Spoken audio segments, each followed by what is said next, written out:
பிள்ளையார்பட்டி அப்படின்னதும் நமக்கு என்ன ஞாபகம் வரும்? 9 கோளும் ஒன்றாய் காண. கற்பக விநாயகர் தங்க கவசத்தில் 6 அடி உயர கரிய பெரிய ஒரு கம்பீர தோற்றம். ரொம்ப பழமையான ஒரு கோயில். எவ்வளோ பழமைன்னு கேட்டால் 1600 வருட பழமை. பிள்ளையார்பட்டி கிராமம் காரைக்குடிக்கு பக்கத்தில் திருப்பத்தூர்லேருந்து ஒரு 8 கிலோமீட்டர் தூரத்தில் அமைஞ்சிருக்கு இந்த கோயில். ரொம்பவே அழகான ஒரு என்ட்ரன்ஸ். அதை அப்படியே கடக்கிறப்போ தூரத்தில் வடக்கு நோக்கிய கோபுரம் தெரியும்.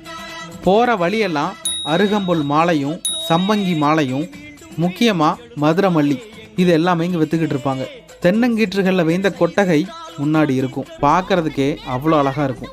பிள்ளையாரை தரிசிக்கிறப்போ சும்மா அதைத்தா இதைத்தா ப்ரமோஷன் தா அப்படின்னு ஒரு லிஸ்ட்டு போடுறதை விட்டுட்டு நின்று நிதானமாக அவரோட தெய்வீக அழகை பார்த்து ரசிப்போம்.